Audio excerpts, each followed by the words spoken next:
Hello and welcome to Rebels Radio latest interview. I'm joined by Slough Joint Manager Neil Baker. How are you, Neil? I'm very well, John. Yourself? Good. Yeah, a bit of an odd interview this really because we haven't actually got any games to talk about. No, we don't. No, it's been a bit of a frustrating sort of week to 10 days, really. Yeah. So first of all, there was the Burnham match called off Yep. at home. Yep. What were your thoughts and feelings about that? Obviously the pitch was suffering and there was a lot of games called off in the league. Yeah, I mean, funny enough, I tend to judge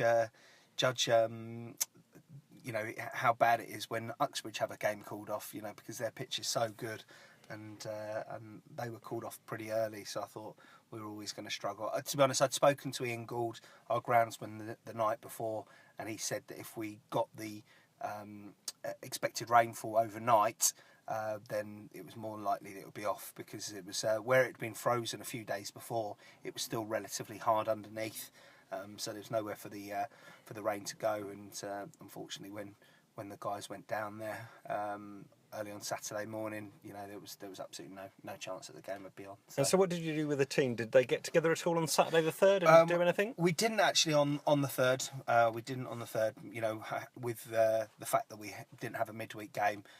You played the Thursday. We played on the Thursday. We had one or two that were probably could have done with the rest anyway. So it wasn't the end of the world. So we didn't do anything on the Saturday, and then we trained midweek. We trained very very well.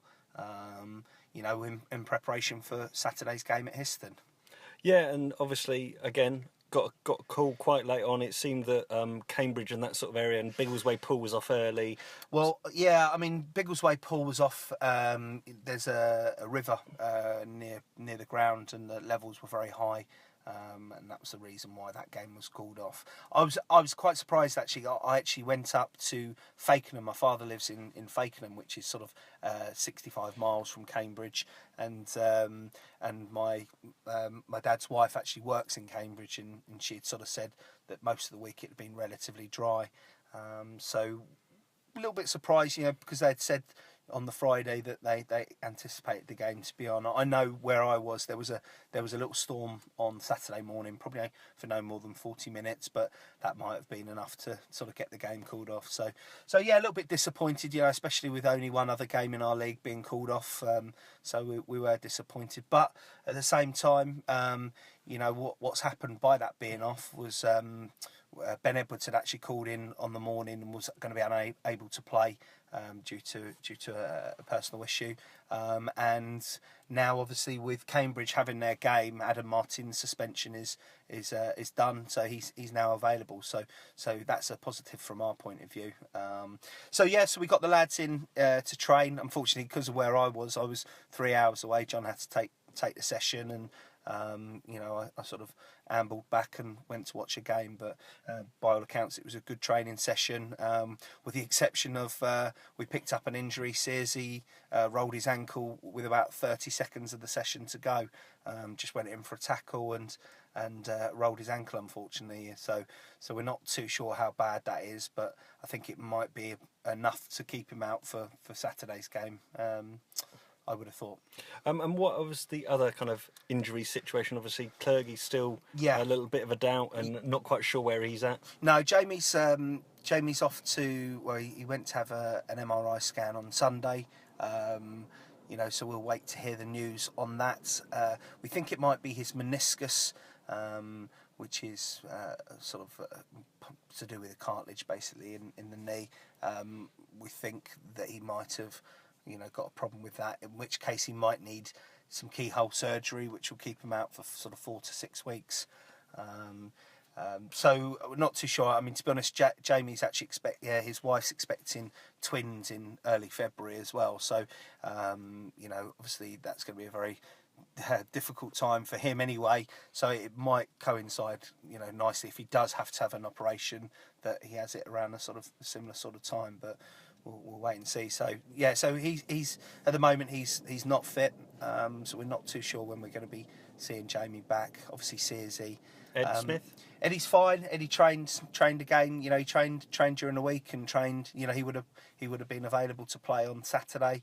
He trained on Saturday, no problems. Other than that, injury-wise, I mean, Reece went and played a game for Ashford Middlesex yesterday and did a 90 minutes. and he wasn't, he had no problems. Other than sort of fitness, where he hasn't played for 5 or 6 weeks. Billy had played during the week for Ashford as well, so he'd got 90 minutes under the belt. So both of them have got 90 under the belt. We thought Tom Moran should get a 90 minutes because even though he's played our last 2 games, he hasn't actually played an awful lot of football, due to the issues he had with his work. So we felt it was important that he, got another 90 minutes under his belt. So all those were fine. What about a certain long-term captain? Yeah, no, I mean, we're absolutely delighted with Fowler. He went and played 45 minutes for Burnham reserves against Cove, first team on Tuesday night.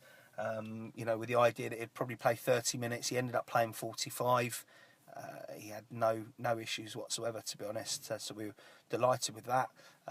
So we'd said we'd always planned that he'd go and play a competitive game for Sandhurst at step 6, which would, he can ease his way back into it a little bit. And the idea was that he'd play 60 minutes yesterday, and he played a full 90 in the end, and he did very well apparently. So he felt good. So he's really, really positive. That's really, really good news from our point of view. As I said, he is coming back from a long-term injury, so we won't be rushing him. So he will be out playing games for other teams, and we'll involve him when we can. But the idea is to try and get him back at some point in this season, and so that we can go into next season with our skipper back, and fully fit. Yeah. Obviously, there was a number of league games that did happen on Saturday. What did you make of the results and how they affected us? Yeah, there's some interesting results. I wouldn't have liked to have been Corby. No, I mean Corby have had a bit of a nightmare really with that. I mean they were 2-0 up, and then I think Truro got one back, and then obviously the lights went out. Myself and John know from our own experience, this happened to us when we were at Godalming and went down to Eastbourne, which wasn't an easy journey, anyway. And we were sort of down to 10 men after 15 minutes. I think we were 2-1 or even 3-1 down at the time, and in the 91st minutes, and then the lights just completely went off, and so the referee sort of stopped the game, and we waited around for 20 minutes, and then eventually he abandoned the game, and we weren't too sure what the score would be on that, and the FA came back and said no, it needed to be replayed. The whole game wasn't played, and we went there and won 4-0. So it was probably very harsh on Eastbourne at the time, and it would probably be very harsh on Corby because I'm pretty sure that they will have to go down there. The only thing that's slightly different on that is I don't believe all the lights went out at Truro, and it was only sort of one set of lights, and I believe that Corby obviously wanted to finish the game, and Truro said no, they didn't want to. So that might be the only slight thing that might change the opinion on the FA, and they might award it to Corby. But I mean, it'd be if they have to replay it, it's going to be a very, very tough one for them. I listened to their manager's interview yesterday, and he said that they'd have problems sort of getting down there on a Tuesday, and he's right. It would be very difficult for anyone, really. Yeah, and similarly, not to the same scale, but the postponement of the game on Saturday against Histon obviously means that, again, we've got a trip on a Tuesday night at some point. Yeah. Getting players over to Cambridge might be a bit of an issue. Yeah, I mean, I would say, it's not the worst. It's not the worst. I mean, we went to Corby on a Wednesday night, which is, worse than Histon is. I mean, yeah, it's not ideal, but the lads can deal with it. I mean, it's something that we can deal with. We will always have one or two problems. It tends to actually be the ones that work in London, like Guy, for example, who works in central London. However, a train out from central London to Cambridge is only like sort of 35 minutes, so we shouldn't really have too many issues. And with what a lot of our lads do for a living, a lot of them are actually self-employed, and therefore can tend to get away that hour earlier or something like that. So hopefully it won't be too much problem. It is a bit of a pain, but it's a nice ground to go to, so we won't worry too much about that. But yeah, I mean, and with regards to other results, there were some really, really good results in terms of draws and things like that. And you look at the league, and yeah, we are quite a way off it at the moment, but we've actually got quite a few games in hand over teams now, and if we can pick up a couple of wins, and then, awarded Banbury maybe. Yeah, awarded the Banbury game. You never know. I mean, we've got a tough period coming up now with Weymouth, Burnham, and Poole. The three very tough games for three very different reasons, but we're really looking forward to it. You know, we're making one or two changes as we go, and we're partly with next season in mind, and partly with the fact that we want to finish as high as we can. And if that means that we don't finish in the playoffs, and we manage to finish in the top 10, then I think we'd be delighted with that, because it's been a tough season. We've had to learn a lot, we've had to adapt, and it will make myself and John better for this season. So talking a little bit about the changes, Yeah. Obviously recently made a change with Adam Martin coming in. Rummy's made way, and you've talked about a few other changes, obviously personal circumstances, etc. Yeah. What other changes are you planning to make? Well, we're in a we've been thinking about a change with the goalkeeper with Summers for a while.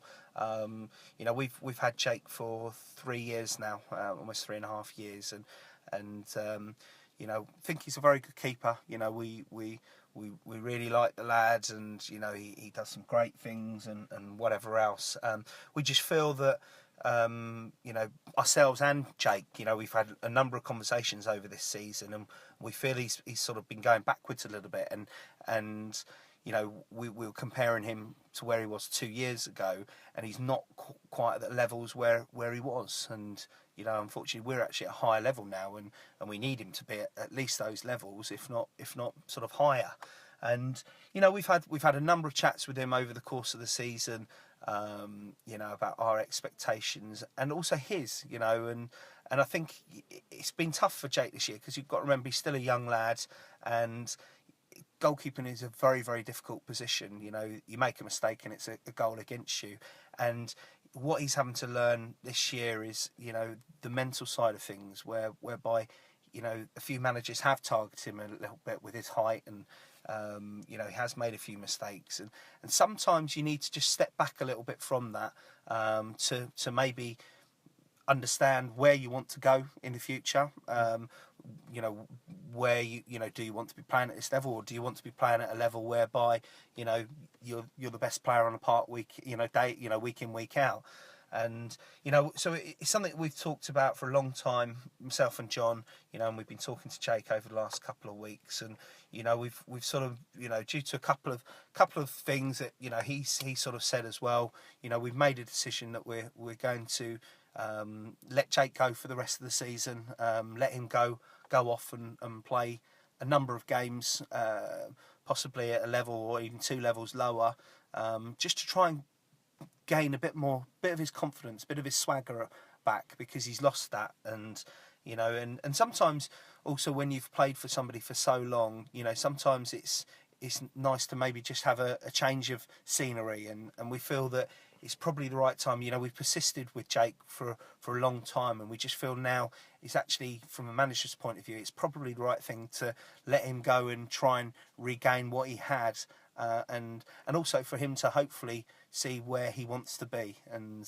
so we've made that decision, and we've spoken to Jake, and it's all very amicable, and he agrees with the decision, and I think it's a little bit of a weight off his mind, if I'm honest, because I think one or two of the lads have had a few doubts about him recently as well, which also then plays on your confidence levels and whatever else. So where does that leave the squad? So obviously we can only really come to that decision if we have something in mind, and obviously with the situation with Hereford folding, we've managed to bring in Luke Williams from Hereford United. Now he is a young lad. Luke's only 19, so he's a year younger than Jake. But he was one that we really liked when we saw him both times. We've seen him a couple of other times this season, and he's a very, very confident lad. He used to be at Aldershot. He was number 2 at Aldershot in the conference under Andy Scott. And he's very similar to Jake in a way. Look at him, and we went and watched him the other day as well, and he's very similar in a way. He kicks the ball really well. The one thing that I think he has got on Jake is his talking. His talking's very good. And he's actually a local lad. We weren't aware of it, to be honest. We didn't really know his background until it sort of fell in our lap a little bit. And he lives in Camberley, which is only 5 minutes from myself and John. And we've managed to get him on board. And we're really pleased because it allows us to bring in another young keeper, and we like dealing with young keepers, and it allows us to, bring him in. It allows Jake to then go off and try and regain his confidence, and and then we'll see where we are in the summer. I think it's right for the team, and it's right for us, and it's probably right for Jake at the moment. And it also gives Luke an opportunity. I know he was getting rave reviews at Hereford. I know he had a few pro clubs sort of interested in him as well. I think he's a little bit similar to Jake in respect of his height. He is a bit bigger than Jake, but I know a lot of pro clubs like their keepers to be 6'2", and he's not that. And again, that's probably something that might hold him back a little bit. But everything that we've seen and everyone that we've spoken to about him, it's enabled us to sort of, bring the summer situation to a head. And I think it's just a real positive thing for us and the team. And hopefully a positive for Jake and Luke. Yeah, and once again, I think you're proving that you're not afraid to make big calls. I'm sure there hasn't been really questions or any around Summers' performances. No, or anything absolutely, like that. and I think that's it. I mean, it's not like the fans are sitting there going, "Oh, he's making this mistake and he's making that mistake." As managers, you see different things, and obviously you have to talk to players and find out their mental states and stuff like that. And so we've known for a period of time that Jake's not been quite right this season, and fortunately, it hasn't got to a stage where people are shouting abuse at him or anything like that. And we're not saying that. We believe he's a very good keeper. But it is the decision that we make, and it's a tough decision, because he's somebody that we've had for 3.5 years, but we just feel it's for the benefit of him and for us. We're not saying that he won't play for us again, because it might be that come the summer, he's regained that bit of confidence, and and also he understands where he wants to be in his football career, and we'll just have to wait and see. But in the meantime, we don't stop still. We don't stand still. We have to keep going, and we have to try and improve. And we feel that we might be doing that with Luke. It is a gamble, it is a bit of a gamble, because he's another young lad, but we're willing to give these lads chances, and Luke has gone and proved it this season in with Hereford. That he's had rave reviews from most of the sides that he's played against. I remember Paul watching a game against Paul, and he was absolutely fantastic in terms of he kept the game at 0-0. I remember the Paul manager sort of picking him out and saying, if it wasn't for him, we could have won 4 or 5-0. So, we'll see. So the rest of the squad should be looking over their shoulders as well. No one's guaranteed. Absolutely. There's one or two other people that we're looking at the moment. And it is one thing that myself and John do. We don't go around making changes and reacting to defeats left, right, and centre. We're in a relatively good run at the moment. Take the Hereford, the Hungerford game out of it. We'd gone 4 games unbeaten, so it's not like we're in desperate times or anything like that. We're constantly trying to tweak things to make them better, and also you start to look to next season and trying to integrate players. I mean, that's what we did last season when we brought Ryan Parsons, Adam Cornell and Lee Rumbold in.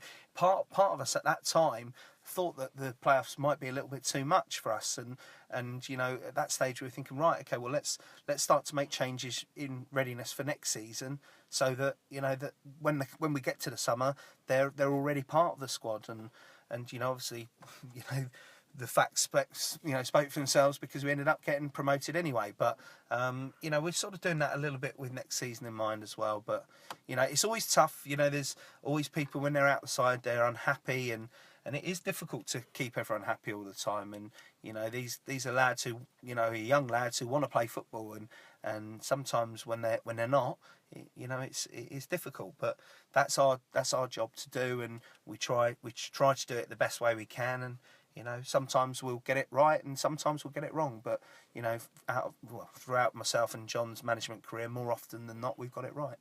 Good.